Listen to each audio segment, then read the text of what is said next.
my name is Kaylee Grandage, and I'm going to teach you how to plan and prepare for a guided reading lesson for emergent readers. The audience for this would be people who are maybe pre-service educators who are learning how to be teachers and have never taught a guided reading lesson before or planned for one. So they could watch this video and learn how to do it.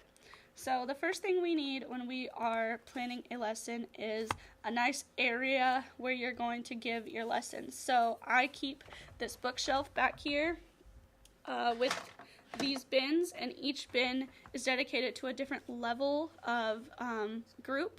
So each group gets their own bin. I can put the materials in there, and it's all organized. The books right here are all my guided reading books, so everything is accessible from my teacher table, which is where I'm sitting right now. The next thing you need is a lesson plan. I get my lesson plans from this book, The Next Step Forward in Guided Reading. It's by Jan Richardson, and this book is a lifesaver for pre-service teachers. It has everything you need to know about guided reading, including some videos that you can log on and watch if you're unsure of what to do. But the thing we're going to use throughout this video is the lesson plan from this book. So this is an example of an already filled in lesson plan, and we're going to walk you through the steps of this. Another thing that you will need is the book. So I chose to help to do this guided reading lesson on this book. I will sit here. It is a level 3 or a level C, depending on what level system you use. You need some magnetic letters.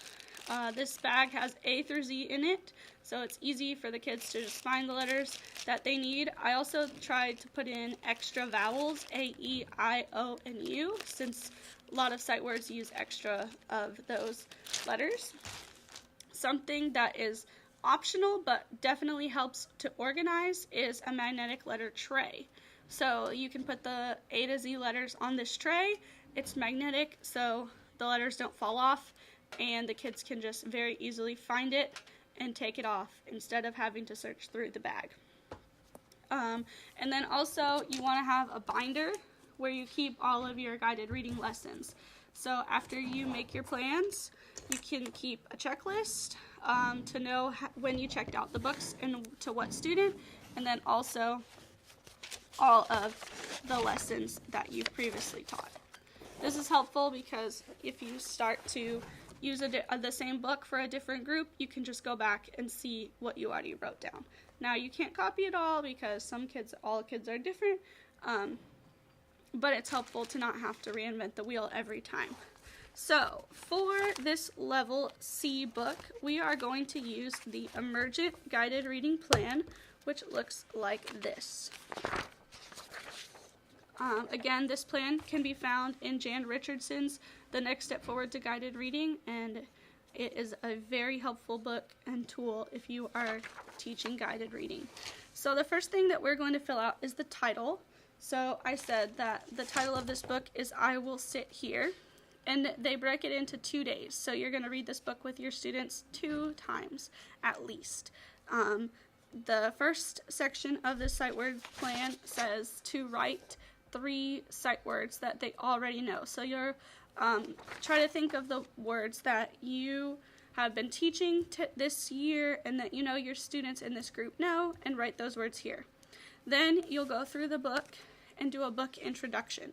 So you'll look and you'll tell the students what they're going to be reading about, and this is the time to tell them whether there's some words that they might not know that they might be unfamiliar with, so that when they get there they don't get frustrated. The next section in this plan is to read with prompting. So you're going to already choose some things, some strategies, such as point to each word, what would make sense and look right, could it be blank, or how do you know it's blank and not blank. Then there's also some fluency comprehension prompts. So these are good because you don't have to think about them while you're doing it. You just check the ones you know you might use, and they're already written for you. Number 4 is the discussion prompt. So after you read, you'll talk about the book, so write a couple of questions down. And then number 5 is some more teaching points. So after you read, you'll go back and you'll teach some more things such as monitor with letters and sounds, one-to-one matching, or using picture clues. The picture clues really help the emergent readers to be able to know what the word is, even if it's an unfamiliar word. The next thing you'll do is teach a new sight word. So you'll pick a sight word from the book and then introduce it. It's one that might have been a little bit difficult. And then you'll do a word study with picture cards, sound boxes, or making words. So if you're doing a word study, you can use these magnetic letters and you can build a new word such as this. So I would have my letters on the board and I have T and S already. So I need I and H. I'd have it all filled in, and then I would ask my students to find the word this, and they would have to build the word this on the table.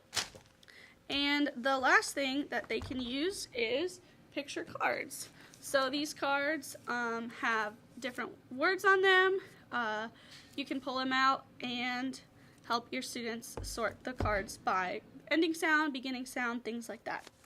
And then the last step is to teach the book. So after you've made your plan, then you will go back and teach your students. So you'll get your group and they'll come to the teacher table and learn how to be successful readers.